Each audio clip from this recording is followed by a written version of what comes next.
अभी दिख गई तो अच्छा है। वो तो है। मैं अभी औकात जैसे इसे पता नहीं, मैं चलेगा। सीधा सीधा बोलता, अपनी औकात अपने को अभी समझ जाना चाहिए। इसको समझ गया कि नहीं है मेरा जी। अभी से काम करना स्टार्ट करो, एक साल बाद औकात पता चलती है। नहीं तो मैंने कोई रिश्तेदार को भी लगता था मैं जेडब्ल्यू करूंगा, मैं सीधा बोला नहीं करना मुझे, मेरा भाई है, मैं क्या करूंगा। और पहले रिलेटिव्स भी मतलब बोले अरे ये नहीं कर रहा, आईआईटी नहीं जा रहा। अरे पागल है सारे, बेवकूफ है, कुछ भी उनको ना पहले किसी कुछ के काम मत सुना देता करो। नहीं मतलब ऐसे जो रहते हैं ना ओल्ड एज वाले। हाँ वैसे। तो सारे के सारे आईआईटी में जाके क्या करेंगे, मतलब जिसको मुझे नहीं समझ में काम आता। नहीं होता, वो ऐसी बातें करता। मैं बोलता ना, मैं सब ऐसा ही बोलता, जो लोग काम करते नहीं वो हवाला गर्दी करते, वो दूसरों को ज्ञान पिलाते, वो लोग अंधा भक्त रहते, जिसको काम रहता नहीं खुद का। चलो स्टार्ट करें इकोनॉमिक्स। yes. आ जाए इकोनॉमिक्स की दुनिया में। चलो एक बार बता दो तो कल क्या क्या पढ़ा था हमने।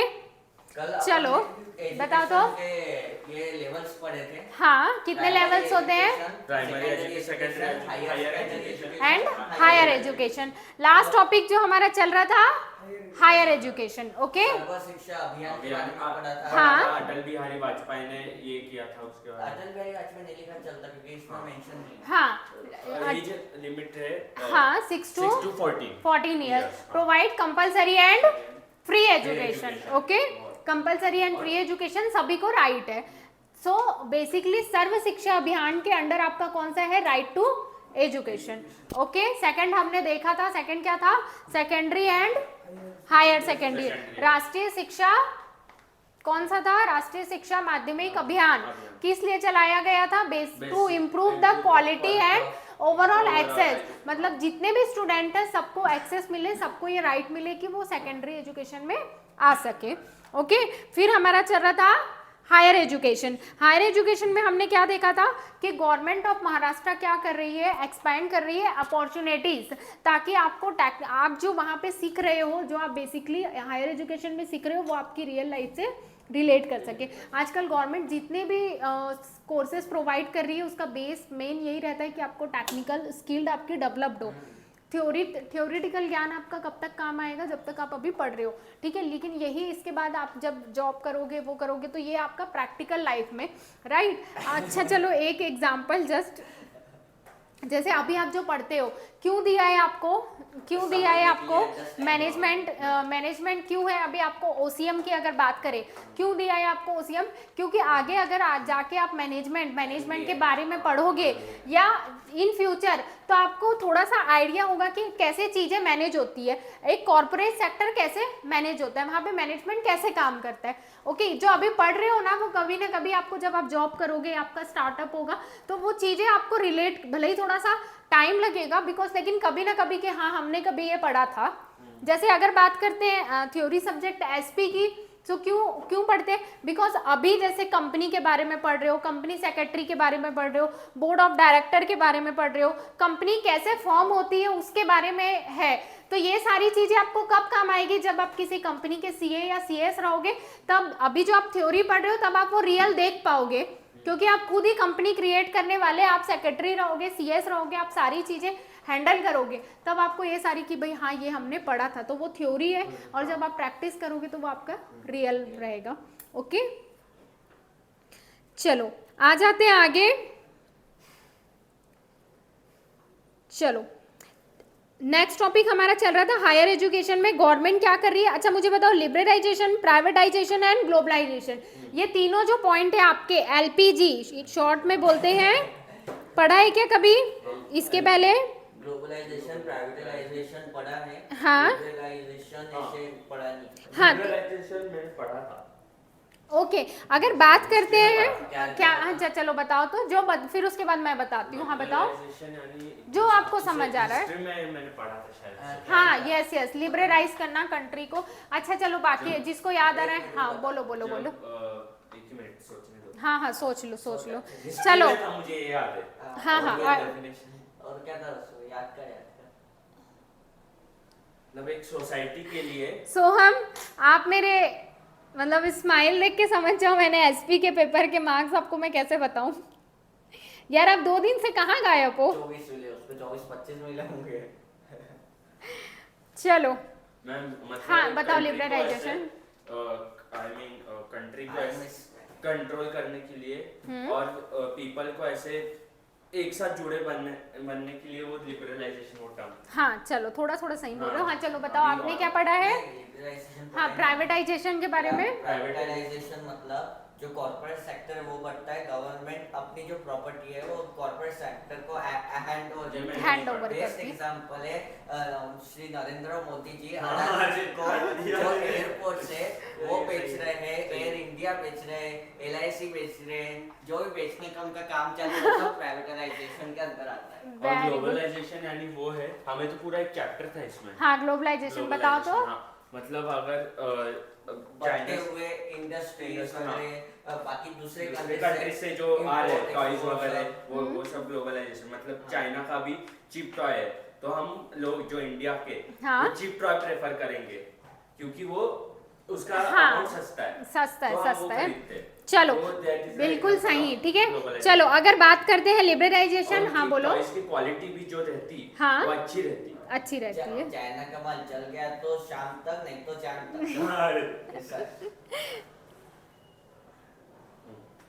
गारंटी नहीं देती आती रे।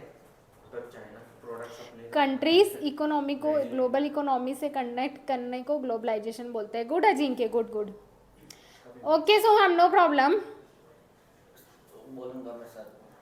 चलो सो अगर बात करते हैं लिबरलाइजेशन, प्राइवेटाइजेशन एंड ग्लोबलाइजेशन की, इन शॉर्ट में इसके आगे जब भी आप पढ़ोगे तो ये आएगा आपको LPG के फॉर्म में। L for liberalisation, P for privatisation, G for globalisation. ये तीनों चीजें आपकी आई थी new industrial policy, new economic policy, नहीं new economic new economic policy. Economic population क्यों पॉपुलेशन में जाना है। न्यू इंडस्ट्रियल पॉलिसी जो आपकी आई थी 1991 में, न्यू इंडस्ट्रियल पॉलिसी NIP, वही मैं बोल रही हूँ। नहीं वो जो पॉलिसी है वो हमारी गवर्नमेंट ने, सेंट्रल गवर्नमेंट ने बनाई थी। उस बेसिकली न्यू इंडस्ट्रियल पॉलिसी मतलब गवर्नमेंट ने उसमें क्या क्या चेंजेस किए थे। इसके पहले भी पॉलिसीज थी, आई थिंक ये न्यू इंडस्ट्रियल पॉलिसी या न्यू इकोनॉमिक पॉलिसी है। मुझे इसका exact an because short form NEP है। ओके चलो एक बार मैं क्रॉस चेक करके बताती हूँ। हाँ सो बेसिकली इस पॉलिसी को बनाने के पीछे बेस मेन क्या था, इसका मेन था कि गवर्नमेंट क्या कर रही है, LPG दैट मीन्स गवर्नमेंट अपनी कंट्री को, बिकॉज हमारी कंट्री जब इंडिपेंडेंट हुई थी, 2 मिनट मेरी बात सुनना फिर बोलना, ओके। सो जब कंट्री हमारी इंडिपेंडेंट हुई थी तब क्या था, तब सबके मन में, चाहे वो बिजनेसमैन बोलो या ओवरऑल कंट्री या कंट्री का जो प्राइम मिनिस्टर है, सारी पॉलिटिकल्स पार्टी के मन में क्या था कि भाई अब हम क्या करेंगे, अपने अपने में ट्रेड करेंगे, अब हमें इधर उधर जाने की ज़रूरत नहीं है, ना किसी को हम अपने कंट्री में अलाउ करने वाले। ये सोच ऐसी क्यों थी, बिकॉज इसके पहले आपको याद है पूरी हिस्ट्री की स्टोरी आपको याद होगी कि पहले वो ब्रिटिश आए थे, किस लिए आए थे, ट्रेडिंग के हिसाब से आए थे, बिजनेस के लिए आए थे। उसके बाद उन्होंने हमारे इंडिया को टेक ओवर कर लिया था। हाँ क्यों, सो वो ट्रेडिंग बिजनेस के लिए आए थे। इसीलिए जब हमारी कंट्री इंडिपेंडेंट हुई तो हमारा माइंडसेट ये हो गया था कि अब हमें किसी भी कंट्री के साथ लिबरलाइज नहीं होना है। दैट मीन्स किसी भी कंट्री के लिए इजी रूल नहीं रखना है कि वो हमारे कंट्री में आके बिजनेस सेटअप कर सके या फिर कैपिटल लगा सके या फिर बिजनेस में स्टार्ट कर सके, इन्वेस्टमेंट कर सके। इसके लिए गवर्नमेंट ने बहुत सारे रिस्ट्रिक्शंस लगाए थे आफ्टर इंडिपेंडेंस, बिकॉज हमें ऐसा लगता था कि अगर दूसरी कंट्री आएगी तो हम सेफ नहीं है, क्योंकि सेम चीज हमारे साथ पहले हो चुकी थी। ओके सो लिबरल, लेकिन उसके बाद 1991 में, मुझे इसका सन बिल्कुल अच्छे से याद है, 1991 में गवर्नमेंट ने क्या किया था, बिकॉज उसके पहले हमारे आई थिंक चाइना के साथ, पाकिस्तान के साथ वॉर हुए थे, जिसके कारण हमारी कंट्री की जो इकोनॉमिक ग्रोथ है, इकोनॉमिक डेवलपमेंट है, वो क्या हो रही थी, डिक्लाइन हो रही थी, स्लो हो रही थी। क्यों हो रही थी, बिकॉज हम किसी कंट्री के साथ ज्यादा किसी के साथ ट्रेड कर नहीं रहे हैं। ओके हमारा दूसरी कंट्री के साथ रिलेशन है नहीं।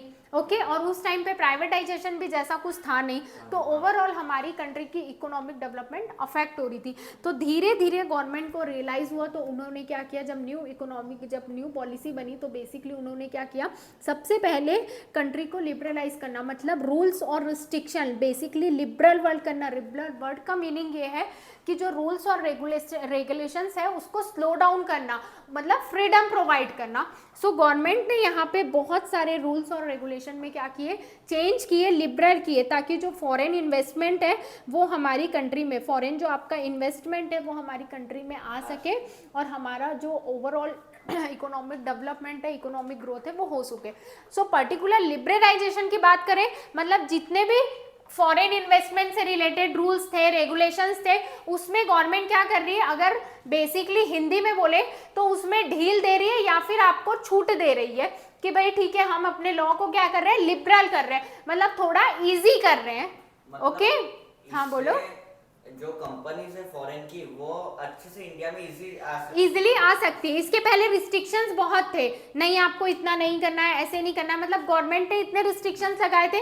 क्यों लगाए थे? क्योंकि हमारा पास्ट एक्सपीरियंस अच्छा नहीं था। हाँ इससे तो फिर जो इंडिया के स्टार्टअप्स वगैरह उस पे तो असर पड़ता है। असर कैसे पड़ेगा? क्योंकि बिकॉज उस समय हमें कैपिटल की नीड थी। लिबरल करना मतलब आपको किसी भी चीज के लिए छूट प्रोवाइड करना, ठीक है। जैसे अगर मैं आपके अकॉर्डिंग बोलूँ, आपके जैसे 11th 12th में अभी हो तो आपके मम्मी पापा आपको गाड़ी नहीं देते हैं, मतलब कि आपका लाइसेंस नहीं बनाया है, ठीक है, या मोबाइल है तो नहीं, मोबाइल इतने टाइम तक ही यूज़ करना। लेकिन जब आप 12th में चले जाओगे या 12th आपका पास आउट हो जाएगा, जब आप ग्रेजुएशन में चले जाओगे तो थोड़ा सा आपके पेरेंट्स आपको लिबरल कर देंगे।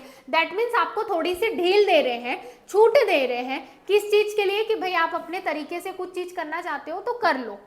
सो बेसिकली वही यहाँ पे लिबरलाइजेशन का मीनिंग है कि चाहे डोमेस्टिक इंडस्ट्री हो या फॉरेन इन्वेस्टमेंट हो, गवर्नमेंट क्या कर रही है, अपने रूल्स और रेगुलेशंस थोड़े से इजी कर रही है कि आप अच्छे से बिजनेस कर सको, या फॉरेन इन्वेस्टमेंट है तो वो इजीली आ सके। ये है लिबरलाइजेशन का मीनिंग। ओके अगर बात करें प्राइवेटाइजेशन की, तो डैट मीन्स उस समय फिर गवर्नमेंट को ये दिमाग में आया, ये उसका माइंडसेट हुआ कि भाई अगर सारी चीज़ें गवर्नमेंट हैंडल करेगी तो ये तो पॉसिबल नहीं है। गवर्नमेंट अपना काम छोड़ के सारी चीजें अगर हैंडल कर रही है, जैसे बहुत बड़े बड़े जो सेक्टर है, डिफेंस सेक्टर अभी भी गवर्नमेंट के पास है।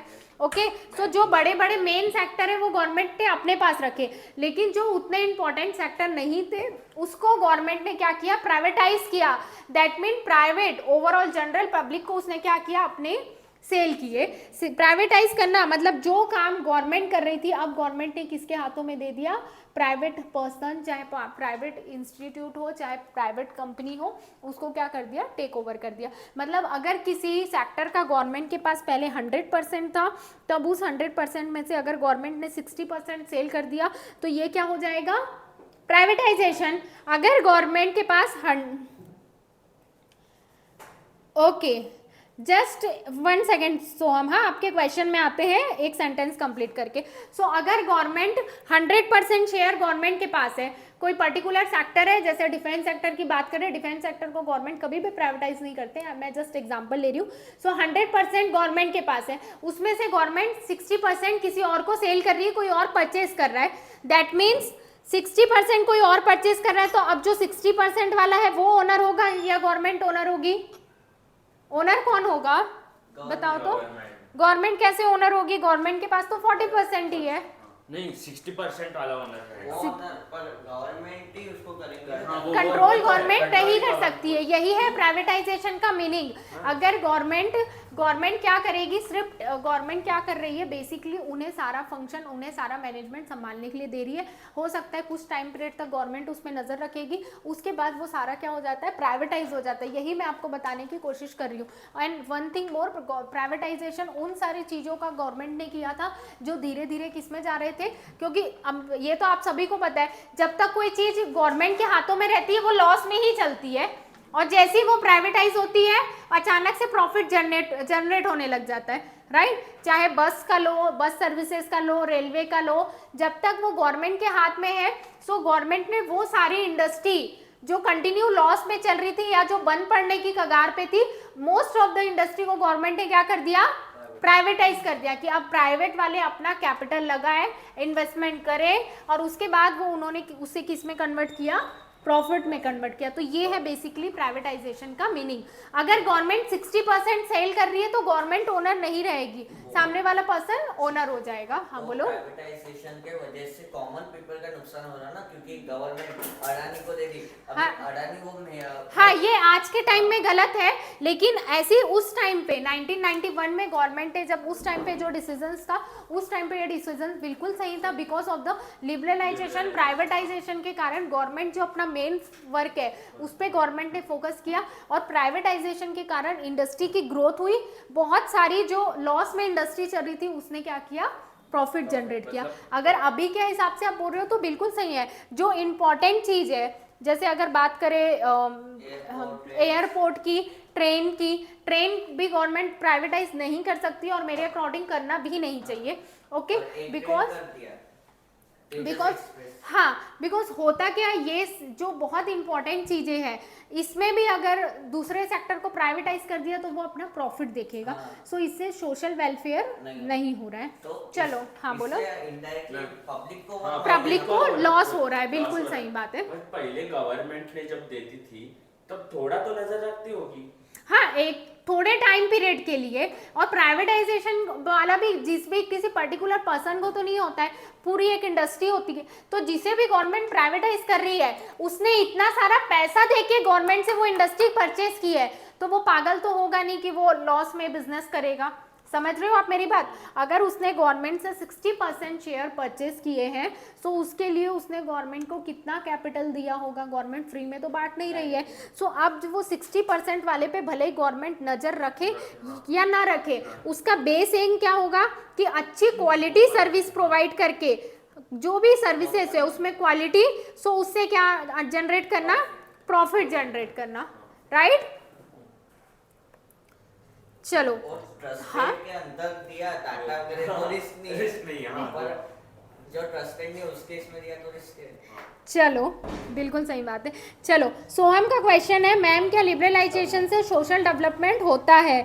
यस, अगर डायरेक्टली बोले तो डायरेक्टली लिबरलाइजेशन से सोशल डेवलप, बट इनडायरेक्टली होता है। क्योंकि अगर आपकी बेसिकली अगर आपकी कंट्री में गवर्नमेंट क्या कर रही है, आपको फ्रीडम प्रोवाइड कर रही है बिजनेस के लिए, स्टार्टअप के लिए, और फॉरेन कंट्री के इन्वेस्टर्स भी यहाँ इन्वेस्ट कर सकते हैं, तो इससे ओवरऑल एम्प्लॉयमेंट जनरेट होगा, आपके कंट्री की इकोनॉमिक ग्रोथ होगी, और इन सारी चीज़ों से डायरेक्टली इनडायरेक्टली क्या होगा, सोशल डेवलपमेंट होगा।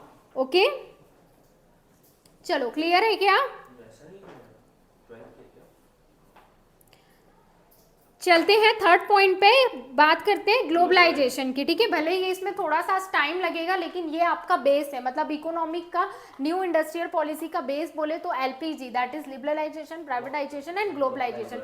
अगर बात करते हैं ग्लोबलाइजेशन की, तो अपनी कंट्री को, मतलब पर्टिकुलर अगर हम इंडिया की बात करें तो इंडिया की कंट्री को जितनी भी वर्ल्ड की कंट्री है उस सारी कंट्री से रिलेट करना किस टर्म्स में, बिजनेस के टर्म में, कल्चरल के टर्म में, ओके, ट्रांसपोर्ट के सम में। मतलब एक हिंदी में या संस्कृत में लाइन है, वसुदेव कुटुंबकम।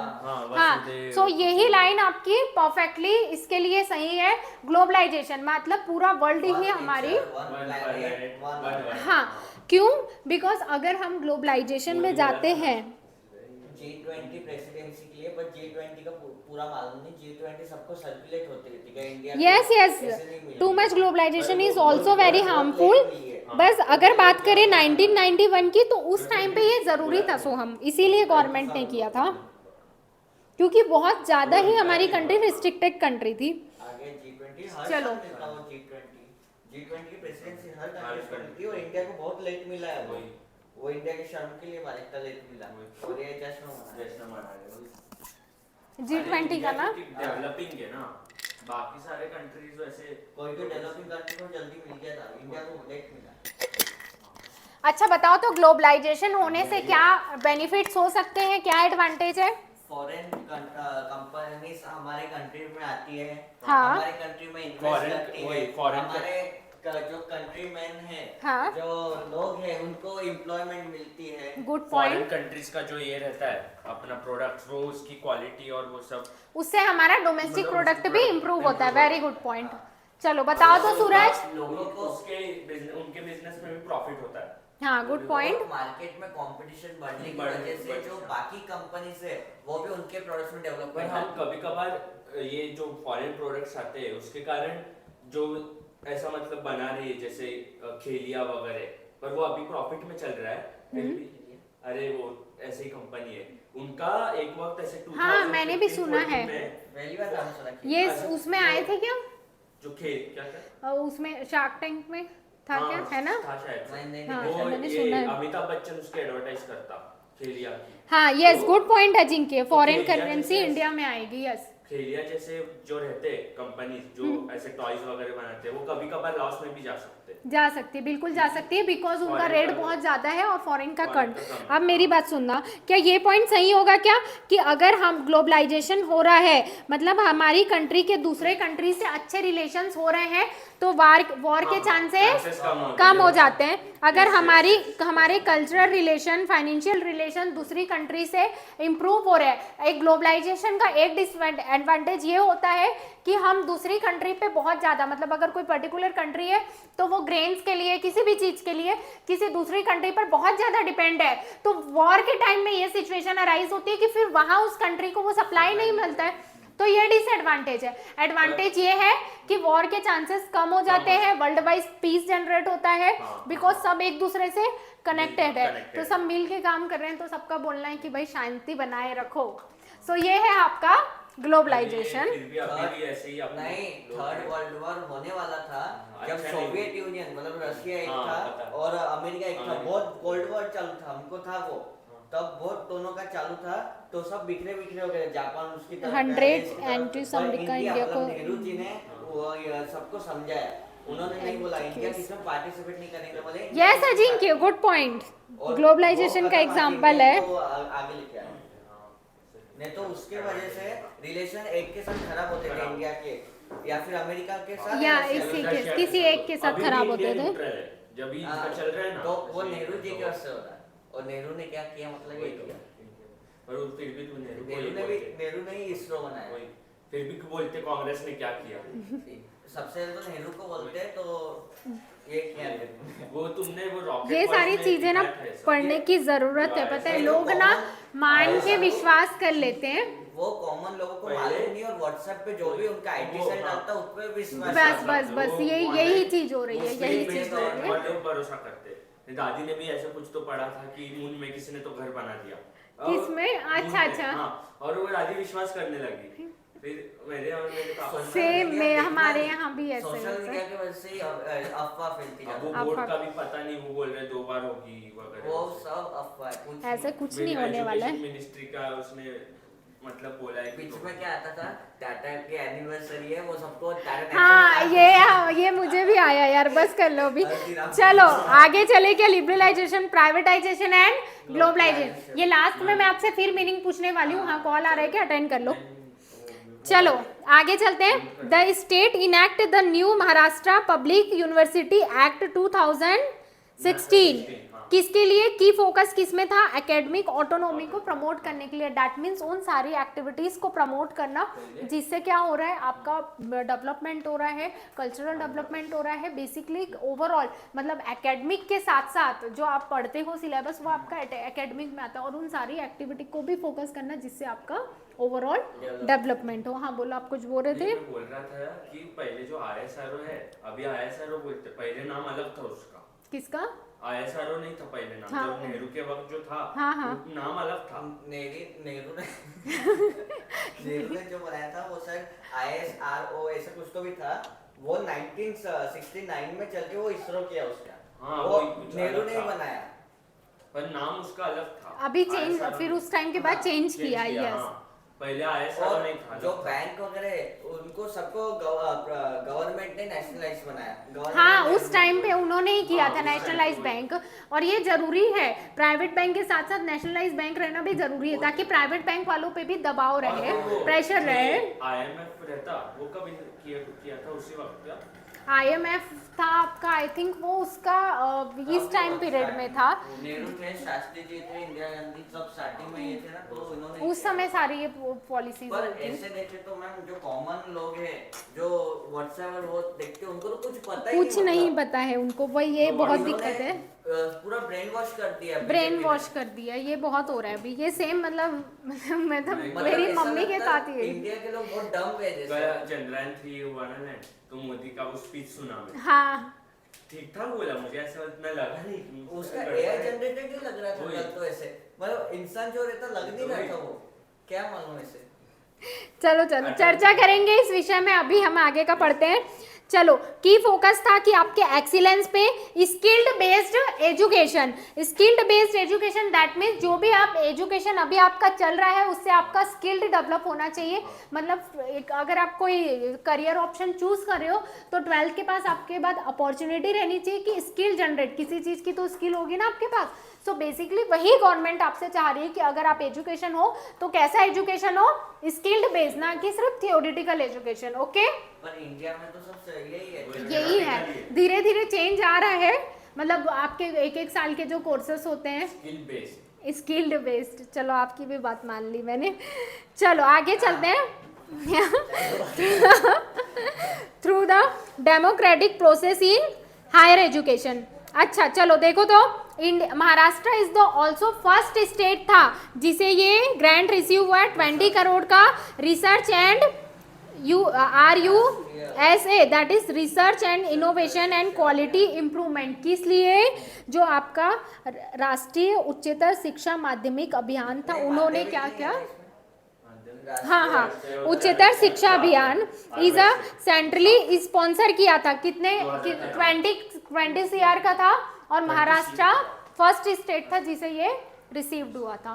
ओके, हाँ 13 में भी कांग्रेस की गवर्नमेंट थी। बताओ इकोनॉमी से शिकारी की कांग्रेस ने क्या क्या किया है, ये भी आपको सीखने मिल रहा है। बहुत सीखने मिल रहा है मतलब इकोनॉमिक्स से। अभी 2029 में वापस अगर कांग्रेस आई तो फिर वापस कुछ हो सकता है। कांग्रेस नहीं आ सकती, मुझे लगता है कम चांस है पर आ सकती। क्यों चांसेस है? अरे वो लोग बेवकूफ है तो वही फिर क्या? और दूसरी बात तो लोग next year बहुत राम बेवकूफ है इंडिया मंदिर का के। ये हो रहा ना inauguration। Nehru ji heart attack से मरे थे, वो आईटी सेल वाला बोलता है ऐसे मरे होगा तो लोग भरोसा करते हैं। अभी सुभाष चंद्र बोस का भी वो मिस्ट्री है, प्लेन क्रैश में गए क्या फिर हाँ। ये हुआ उनका। लोग बोलते हैं इंदिरा गांधी ने उसके बेटे को मारा, बोलते हैं अरे वो प्लेन क्रैश में गया वो। वही तो प्लेन क्रैश में गए। चलो एक लास्ट टॉपिक देख लेते हैं। अगर अदर पॉइंट्स की बात करें तो इंक्लूसिव एजुकेशन दैट इज जो डिफरेंटली एबल्ड चाइल्ड रहते हैं जिन्हें अलग टाइप से एजुकेशन की जरूरत होती है, सो गवर्नमेंट उनके लिए अलग से with special need. Okay, girls education की बात करें तो कौन कौन सी स्कीम्स चल रही है बताओ तो? बेटी बचाओ बेटी पढ़ाओ। ओके, इसके साथ साथ देखो तो क्या लिखा है, various scheme to promote girls education, जैसे free education till the higher education. कुछ स्टेट में ये है। ओके, मतलब गर्ल्स को हायर एजुकेशन तक फ्री फैसिलिटी प्रोवाइड की जाती है। फ्री कॉस्ट ऑफ ST बस, ये सुना है क्या? है क्या अपने इधर? वो कर्नाटका में है, दिल्ली में है। फॉर स्कूल गोइंग, मतलब जो आपकी इसकी स्टेट की जो बस रहती है ना, ST बस बोलते हैं ना, हाँ, वो उसके लिए जो स्कूल गोइंग गर्ल्स है उनके लिए इन रूरल एरियाज उनके लिए फ्री है। और जो साइकिल का एग्जांपल है वो तो छत्तीसगढ़ में हुआ है, कॉमन है वो छत्तीसगढ़ के भी अपने भूपेश वगैरह। हाँ, इसके पहले नहीं, ये जो हुआ था ये डॉक्टर रमन सिंह की सरकार में भी हुआ था, बिकॉज तब मैं स्कूल में थी तो बहुत सारे जो मतलब क्या बोलना चाहिए, जो गवर्नमेंट स्कूल में थे उन्हें साइकिल्स मिली थी। सो ये पॉइंट तो मुझे याद है। ओके, भूपेश वगैरह हाँ वापस कर रहा है। अच्छा, वो अभी भी वही है, अभी वही है।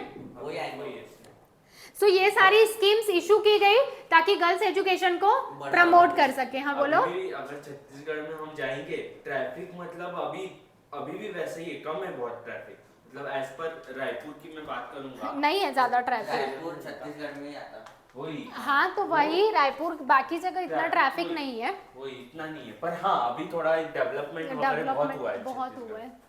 चलो थर्ड पॉइंट क्या है बोलो तो? Adult literacy. बेसिकली किसे एजुकेट करना? To innovate each one teach one. सुना है कि ये Saakshar Bharat Abhiyan are implemented with the community participation. अगर बात करते हैं ट्राइबल एजुकेशन की, सो बेसिकली मतलब जो स्लम एरियाज या जो बहुत रूरल एरियाज जो रहते हैं ना, वहाँ पे एजुकेशन प्रोवाइड करना। सो महाराष्ट्र की गवर्नमेंट ने आश्रम school in the tribal areas मतलब जहाँ पे एजुकेशन के लिए कोई फैसिलिटी अवेलेबल नहीं है, स्कूल्स अवेलेबल नहीं है, वैसी जगहों पे भी आश्रम स्कूल के थ्रू क्या प्रोवाइड करना, फैसिलिटीज प्रोवाइड करना।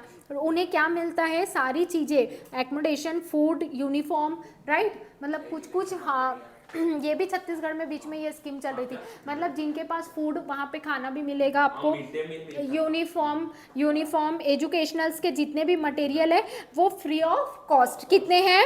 556 जो आपके गवर्नमेंट में है। गवर्नमेंट हॉस्टल फैसिलिटी भी प्रोवाइड की जाती है at division, district and talukas level. Basically जो ट्राइबल, जो वर्ड आपका ट्राइबल है, डेट मीन्स अब आप बोलोगे किसे इतनी नीड है, जो एकदम ही मतलब जो आप बोलोगे मतलब बहुत ही रूरल एरियाज में, हाँ, और जहाँ पे कुछ भी डेवलपमेंट नहीं है, कोई फैसिलिटीज अवेलेबल नहीं है, वहाँ के लोगों को एजुकेशन अवेलेबल कराना, बिकॉज उनके पास इतने भी पैसे नहीं रहते कि वो यूनिफॉर्म एंड फूड पे स्पेंड खर्च कर सकते। सो ये गवर्नमेंट क्या कर रही है उनके लिए, एजुकेशन के लिए। सो अगर फोर्थ पॉइंट की बात करें तो हमने देखा था फर्स्ट इंक्लूसिव एजुकेशन, सेकंड क्या है, girls education and tribal education. Okay, चलो एजुकेशन में ज्यादा ये मतलब, हाँ, और ज़्यादा इनिशिएट करना भी चाहिए। अगर ये सारी स्कीम्स अच्छे से फॉलो होती है ना तो बहुत प्रमोट हो सकता है। ओके चलो, ऑलरेडी आज बहुत लेट हो गया। हेल्थ सेक्टर कल स्टार्ट करेंगे, एक बार आज जो हमने पढ़ा है वो रिवाइज करते हैं।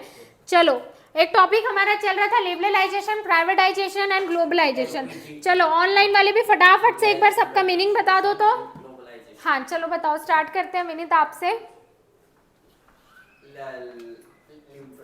लिबरलाइजेशन, हाँ चलो मैं समझ गई, हाँ आगे बोलो।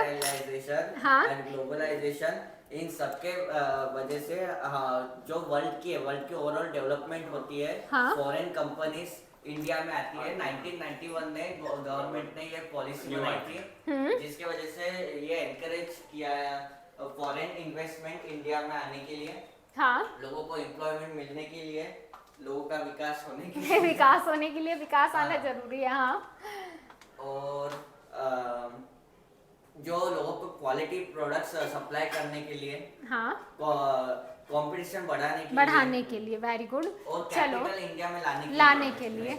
चलो मुझे ना ये हेल्थ और ये हो जाएगा, उसके बाद याद दिलाना आपका फॉरेन डायरेक्ट इन्वेस्टमेंट टॉपिक बाकी है। हाँ वैसे मुझे याद है, फिर भी एक बार रिमाइंड कराना मुझे। इसका और फर्स्ट लेसन बाकी है ना। कौन सा फर्स्ट? एसपी का फॉरेन डायरेक्ट इन्वेस्टमेंट इसमें है ना, एक टॉपिक है।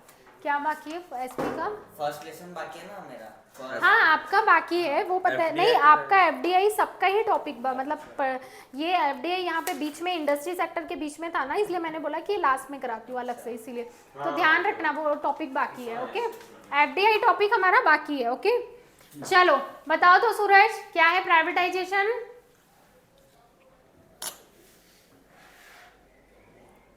बताओ।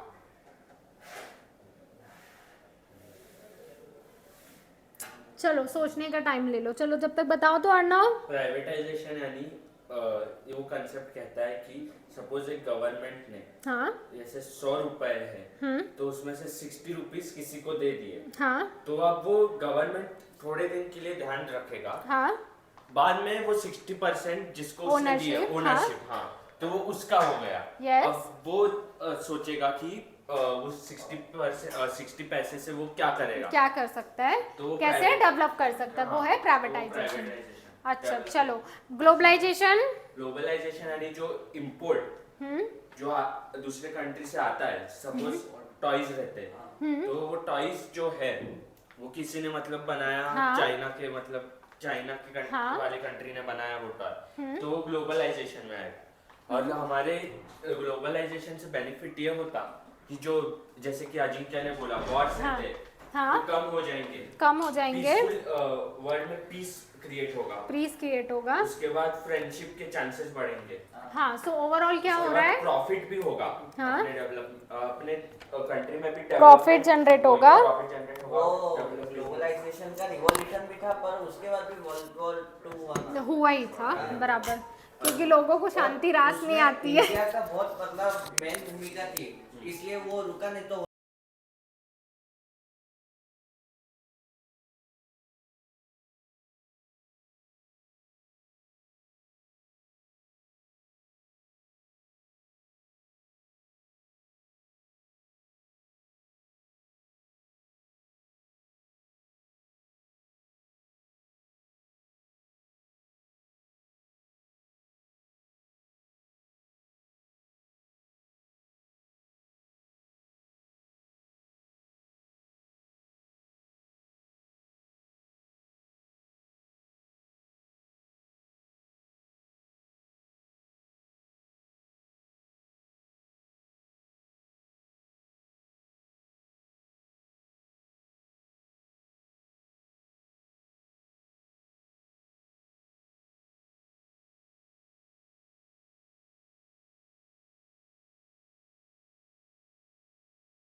लाइट तो एक बार अच्छे से सुन। वैसे भी कल सर मेरा वहाँ भी है प्रेजेंटेशन भी है मैथ्स का बोला ना? चलेगा पॉजिटिव लाइट लिख, लाइट नेगेटिव लिख।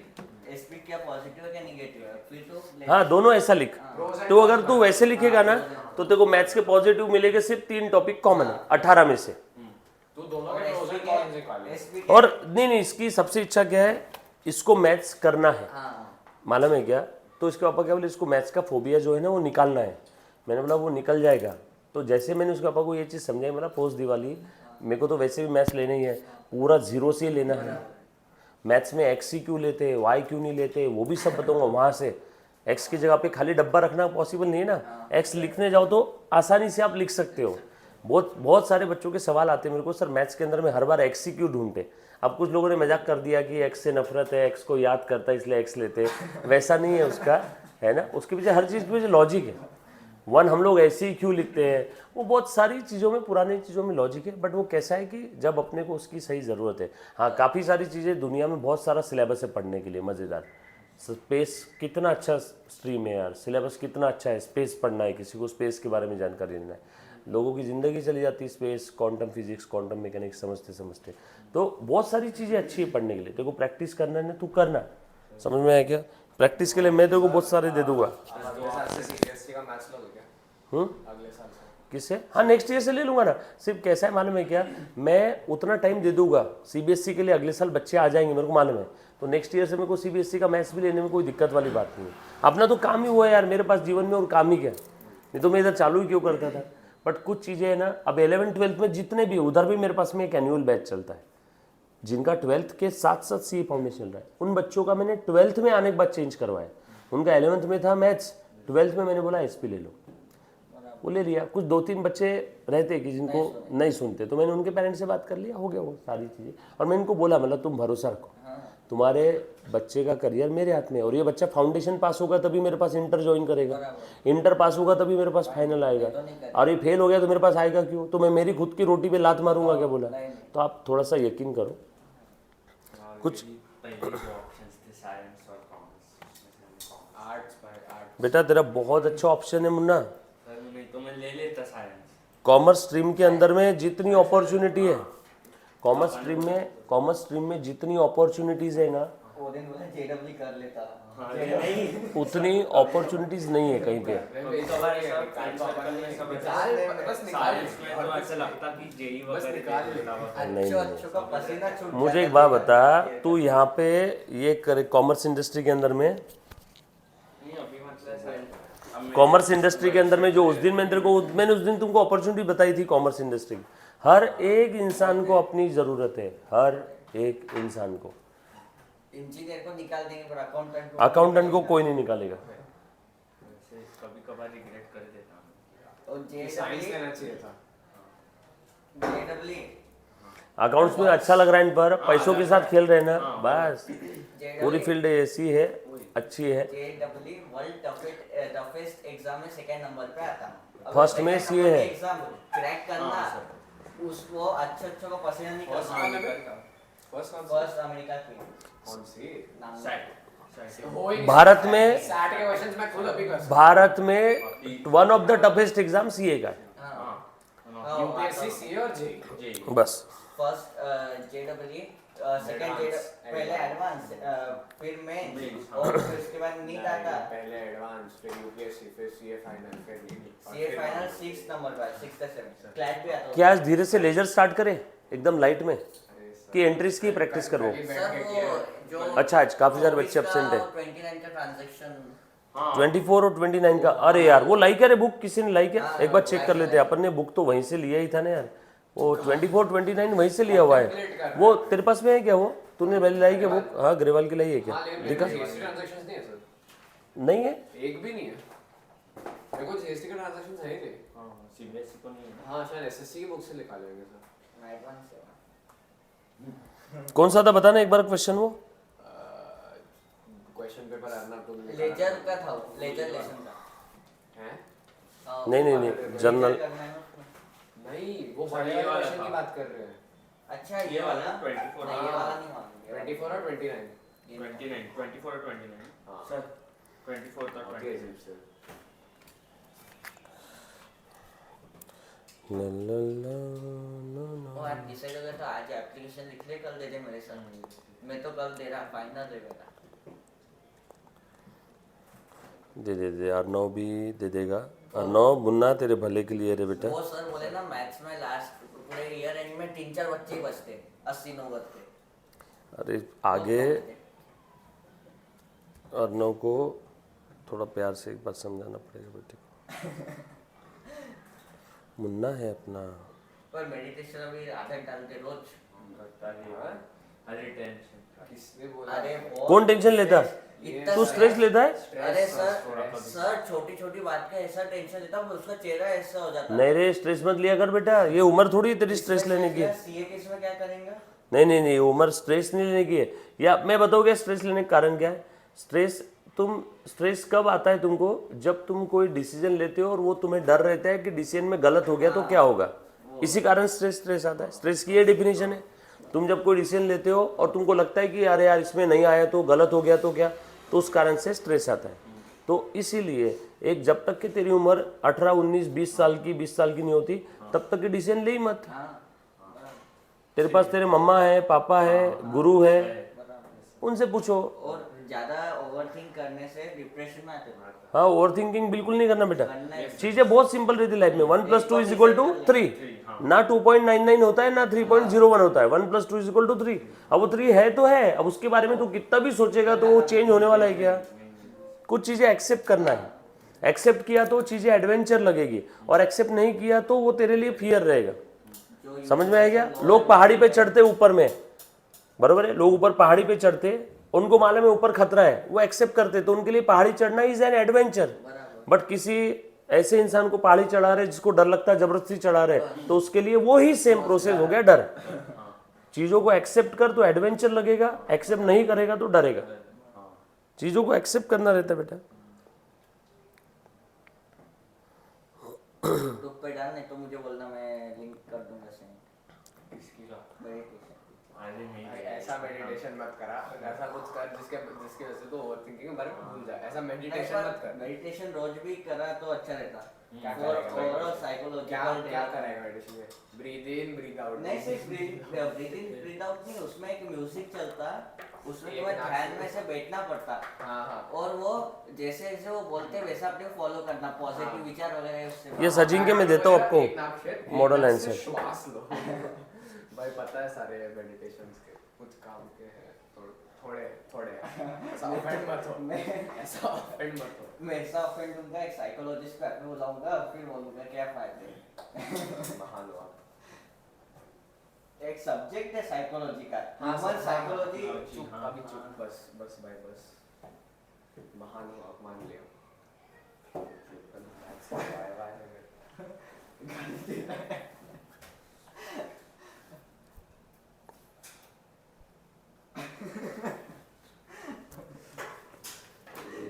लोग फ्लो में निकल जाना। समझ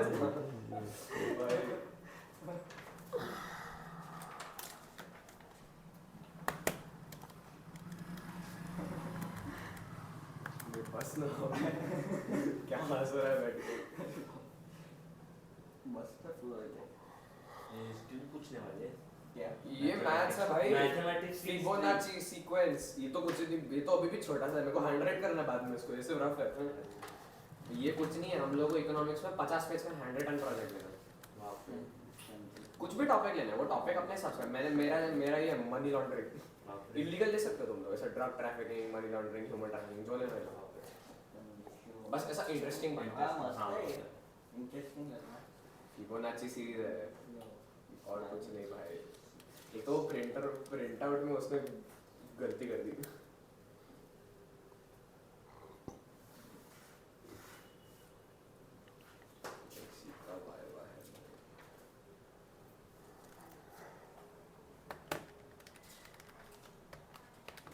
हाँ देख ऐसा फिबोनाची बेसिकली कैसे समझाऊंगी तुमको?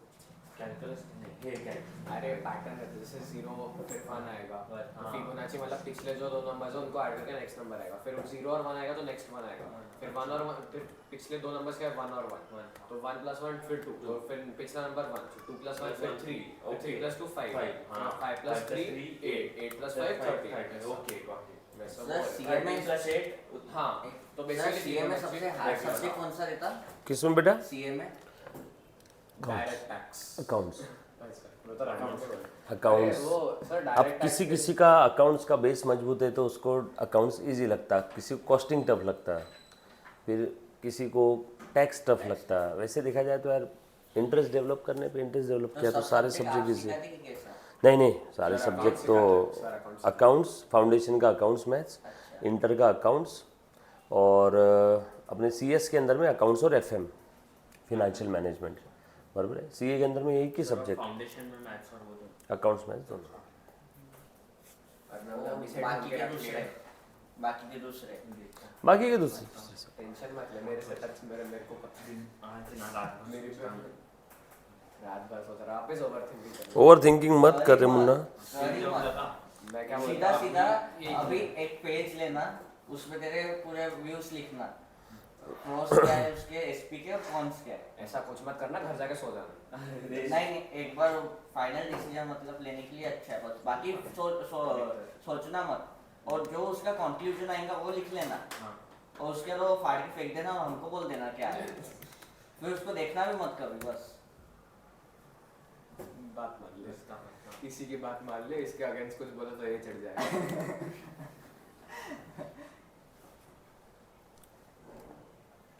अरे सर नहीं, पर सच स्पीच में पॉइंट ये- में कोई सीएस विजय सारदा सर भी पढ़ाते हैं ना। साइकोलॉजी के लिए बहुत इंपॉर्टेंट हाँ, है। मेरी बहन जाती है उनके पास। अच्छा, अच्छा। ठीक, वो अभी इंटर में बराबर है। फाउंडेशन हो गया तो है ना, विजय अच्छा दोस्त है मेरा। कौन सा अटेम्प्ट है? इंटर का पहले अटेम्प्ट है, फाउंडेशन हो गया पहला attempt। आपका वो फाउंडेशन सर हो भी गया था। हाँ, इंटर अभी पहला इसी साल का पर है। लोगों का सर बता देते हैं सीए कर रहे, फाउंडेशन पास हो गया, उसके बाद मालूम नहीं पड़ता क्या चालू है। इंटर में बिजी रहते ना सब लोग। नहीं मतलब 3-4 साल से फिर क्या चालू है, कुछ खुशखबरी आती ही नहीं हुआ क्या। मेरे मन में आया, वैसे मैंने 2-3 लोगों का देखा, वैसे सीए कर रहे मालूम है, फाउंडेशन हो गया, उसकी खुशखबरी बता दी, फिर मालूम नहीं क्या कर रहे, क्या नहीं, जिंदगी क्या चालू है। बराबर है, मिले बच्चों सब मिल के देखो। हम दे रहे हैं सर। हाँ नहीं नहीं नहीं नहीं, ये तुम्हारा 24-29 मिल गया। चलो आ जाओ रे, एक बार ध्यान देने सब लोग। फिर उसके बाद में आज थोड़ा सा बस लेजर का इंट्रोडक्शन दे देता हूँ, है ना। लेजर हम लोग स्टार्ट करते हैं फिर।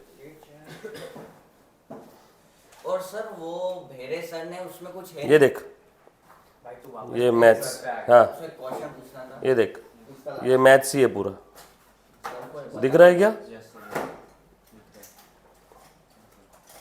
वो पेमेंट वाउचर, जनरल है वाउचर मैथ्स है पूरा तेरा। तो भी लिखने लगा था। हाँ देखो तू बोर्ड के हिसाब से चलेगा तो वो हर बोर्ड पे लिखना पड़ता है। पेमेंट वाउचर समझा क्या?